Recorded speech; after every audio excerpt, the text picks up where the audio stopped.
ಇನ್ನು ಒಂದು ಕಡೆ ಸುಪ್ರೀಂ ಕೋರ್ಟ್ನಲ್ಲಿ ಮುಖಭಂಗ ಆಯಿತು, ಮತ್ತೊಂದು ಕಡೆ ಮೋದಿಗೆ ಸಿಎಂ ವಿಜಯ್ ಪತ್ರ ಬರೆದಿದ್ದಾರೆ. ಪ್ರಧಾನಿ ನರೇಂದ್ರ ಮೋದಿಗೆ ಸಿಎಂ ಜೋಸೆಫ್ ವಿಜಯ್ ಪತ್ರ ಬರೆದಿದ್ದು ರಾಜ್ಯದ ಮೇಕೆದಾಟು ಡ್ಯಾಂ ನಿರ್ಮಾಣ ಪ್ರಸ್ತಾಪ ತಿರಸ್ಕರಿಸಿ ಅಂತ ಮನವಿ ಮಾಡಿದ್ದಾರೆ.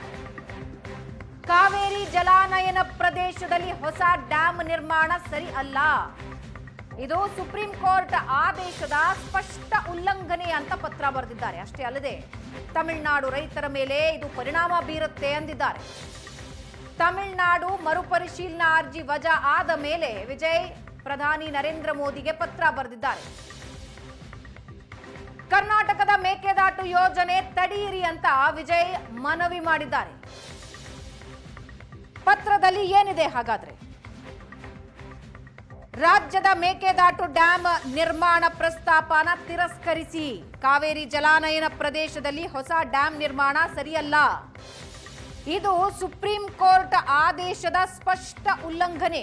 ಅಷ್ಟೇ ಅಲ್ಲದೆ ತಮಿಳುನಾಡು ರೈತರ ಮೇಲೆ ಇದರ ಪರಿಣಾಮ ಕೂಡ ಬೀಳುತ್ತೆ. ಪ್ರಧಾನಿ ಮೋದಿಗೆ ತಮಿಳುನಾಡು ಸಿಎಂ ಜೋಸೆಫ್ ವಿಜಯ್ ಪತ್ರ ಬರೆದಿದ್ದಾರೆ. ಮೇಕೆದಾಟು ಯೋಜನೆಯನ್ನ ತಡೆಯಿರಿ ಅಂತ ಮನವಿ ಮಾಡಿ ಪತ್ರ ಬರೆದಿದ್ದಾರೆ.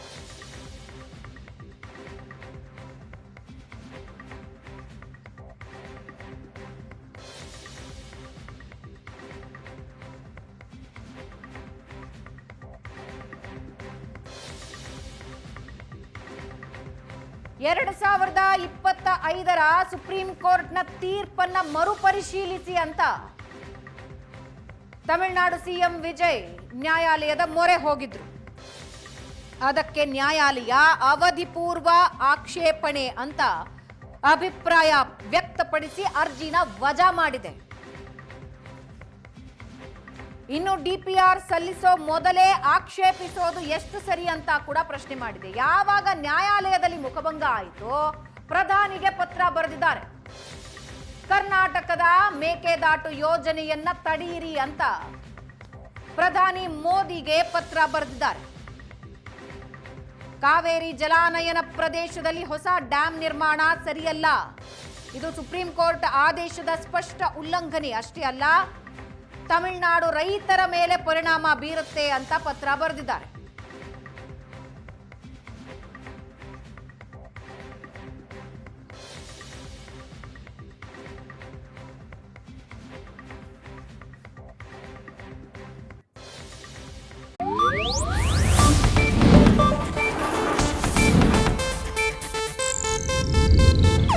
ಇದು ಏಷ್ಯಾನೆಟ್ ನ್ಯೂಸ್ ನೆಟ್ವರ್ಕ್ ಪ್ರಸ್ತುತಿ.